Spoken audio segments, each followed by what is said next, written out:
BJP के नेतृत्व वाला एनडीए गठबंधन अब तक दबदबा बनाए हुए है, लेकिन उसका प्रदर्शन उसके दावे के मुकाबले बहुत कमजोर है। दूसरी तरफ विपक्ष के इंडिया गठबंधन का प्रदर्शन जताई गई संभावनाओं से बहुत अच्छा है। नमस्कार, मैं हूं हिबा जावेद और आप देख रहे हैं जागरण न्यूज। इस चुनाव के रुझान विपक्ष के नेता राहुल गांधी, शरद पवार, ममता बनर्जी, उद्धव ठाकरे, अखिलेश यादव का कद बढ़ता हुआ नजर आया। बीजेपी के देश को कांग्रेस मुक्त करने के नारे के बीच इस बार कांग्रेस 100 सीटों का आंकड़ा छू रही है और उसके नेतृत्व वाला इंडिया गठबंधन 234 के आंकड़े पर पहुंच गया है। राहुल गांधी केरल में वायनाड और उत्तर प्रदेश में रायबरेली सीट पर जोरदार बढ़त बनाए हुए हैं। साल 2019 में राहुल गांधी ने यूपी को अमेठी और केरल की वायनाड सीट से चुनाव लड़ा था।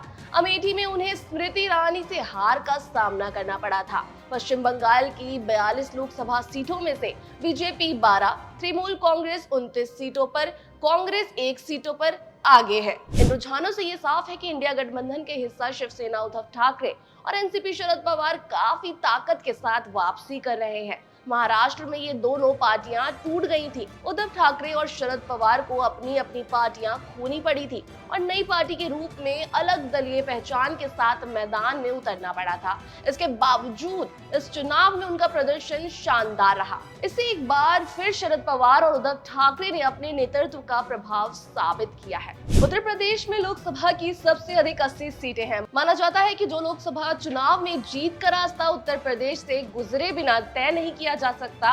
राज्य की 80 सीटों में 35 पर बीजेपी, 6 पर कांग्रेस, 1 पर आजाद समाज पार्टी, कांशीराम एक बार अपना दल, सोनेलाल, 335 पर समाजवादी पार्टी और 2 पर आरएलडी आगे है। राज्य में बीजेपी को भारी नुकसान होता दिख रहा है। 2019 में 62 सीटें जीतने वाली ये पार्टी इस बार घटकर 35 सीटों पर सिमटी दिख रही है, यानी उसको सीधे तौर पर 27 सीटों का नुकसान होता दिख रहा है।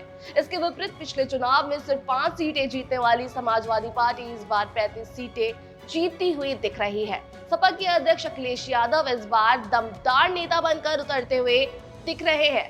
सन 2019 के चुनाव में टीएमसी को 22 और बीजेपी को 18 सीटें मिली थी। इस बार टीएमसी की सीटें बढ़ती और बीजेपी की सीटें घटती हुई दिख रही हैं। चुनाव प्रचार में बीजेपी संदेश खाली केस को लेकर टीएमसी के खिलाफ आक्रामक रही थी।